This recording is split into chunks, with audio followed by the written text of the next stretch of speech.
Dear students, Assalamu alaikum wa rahmatullahi wa barakatuh. I am Manzoor Ahmad Ganai, lecturer history. Our today's topic for 12th class students of history subject is: what do you know about the social life of the people in the Harappan civilization?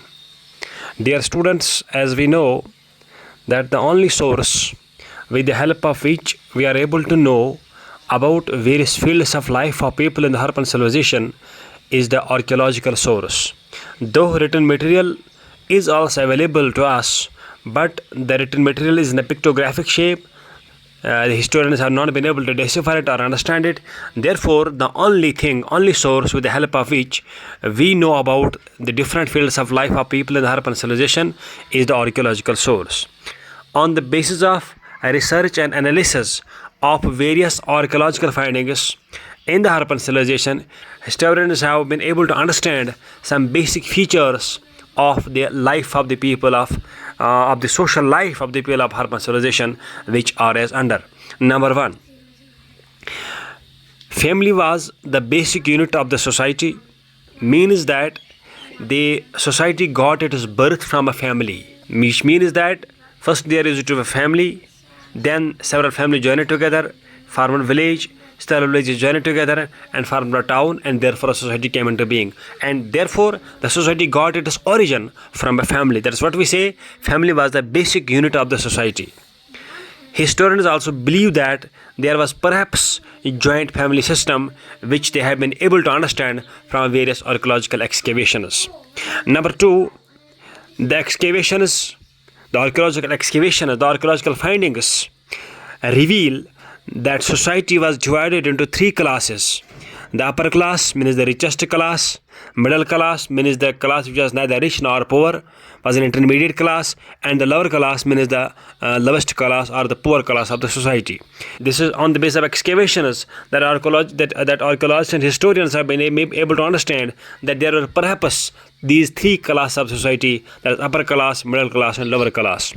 Number three, the people were both vegetarian and non-vegetarian.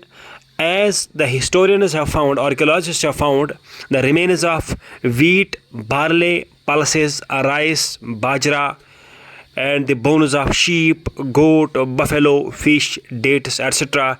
So they, after analyzing all these remains and all these findings, historians were able to understand that these things were used by Harappans as their food items. Thus they were both vegetarian and non-vegetarian. Next, that from the idols and statues which have been excavated in the Harappan civilization, the archaeologists, the historians have been able to understand that the dress of the people had mainly two parts, in the form of an upper garment in the form of a shawl, and a lower dhoti. This was particularly a dress of both male and female, though there were minor differences in the male and female dress, but by and large the dress of both male and female was in the form of an upper garment and a lower dhoti. Next, both men and women were fond of ornaments, as archaeologists have found the remains of necklaces, bangles, rings, bracelets, nose pins, earrings, anklets, which were made of gold, silver, precious stones, ivory, copper, and bones. It is believed that the rich people perhaps used the ornaments of gold, silver, and precious stones, and these poor people perhaps used the ornaments made of copper, bones, and shells, and terracotta as well.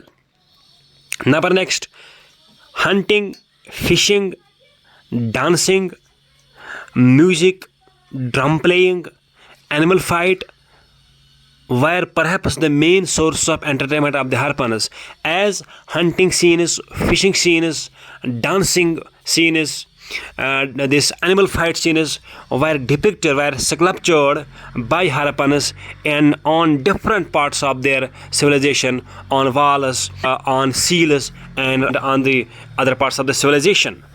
Last, Harappans were highly literate, as we find the writings of the Harappans everywhere in the Harappan civilization, even though we see that there used to be writings even on the parts of their daily use, and their writings make their writings everywhere makes us understand that Harappans were highly civilized, highly urban people, and highly developed people of that age. Thank you.